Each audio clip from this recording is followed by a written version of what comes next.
और आइए अब आपको सीधे लिए चलते हैं यूपी विधानसभा। पिछले 12 वर्ष में प्रधानमंत्री मोदी जी के नेतृत्व में जो कदम उठाए गए हैं,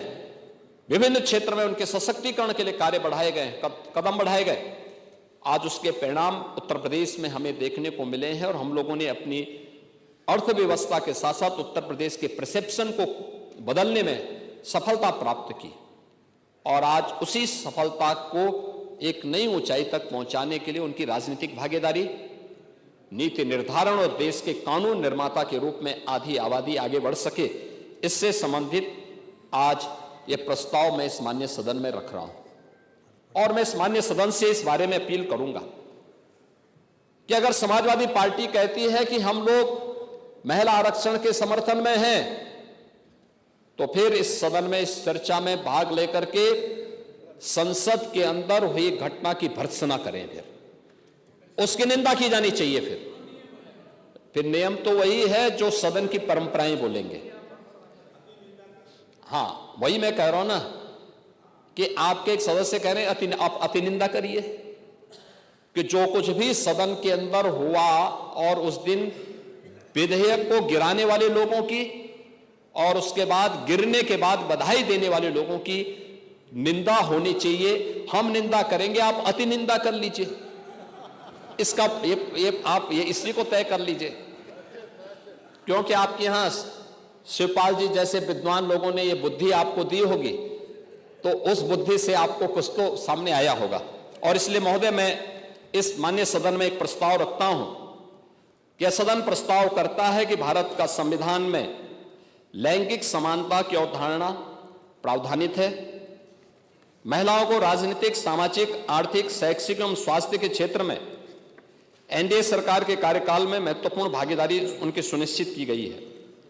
परंतु अभी तक उन्हें संविधान की मंशा के अनुरूप जो अपेक्षित स्थान उनकी आबादी के अनुरूप प्राप्त होना चाहिए, वह नहीं प्राप्त हो पाया।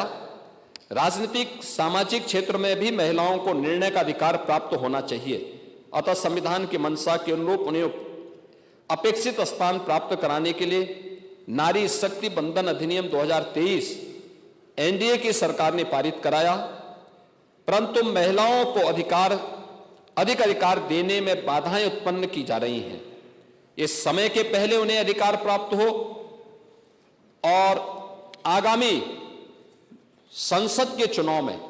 यह अधिकार प्राप्त हो, इस देश से जो बाधाएं उसमें पैदा की गई हैं, इन बाधाओं को चिन्हित कर उसका निराकरण एवं महिलाओं को अपेक्षित स्थान प्राप्त करने की दिशा में नारी सशक्तिकरण विषय पर यह महत्वपूर्ण चर्चा के लिए मैं इस सदन में प्रस्ताव रखता हूं। और मैं विश्वास व्यक्त करता हूं कि सभी माननीय सदस्यगण इस चर्चा में भाग लेकर के और वास्तव में चाहते हैं कि आधी आबादी को उनका अधिकार प्राप्त हो, तो फिर 17 अप्रैल को सदन के अंदर यानी देश की संसद लोकसभा में इंडी गठबंधन के आचरण की उनको निंदा करनी चाहिए, उसकी भर्त्सना करनी चाहिए और आज के इस प्रस्ताव का समर्थन करते हुए वे इस पूरी चर्चा में भाग लेंगे तो हमें भी प्रसन्नता होगी और मुझे भी अच्छा लगा, हम लोगों को इस सदन की गरिमा भी बढ़ेगी। यही कहते हुए अध्यक्ष जी, मैं आपके प्रति हृदय से आभार व्यक्त करता हूं कि आपने मुझे इस महत्वपूर्ण विषय पर चर्चा कर, इस प्रस्ताव को रखने और इस चर्चा को आगे बढ़ाने का कि यहां पर परमिशन दी है। बहुत बहुत धन्यवाद।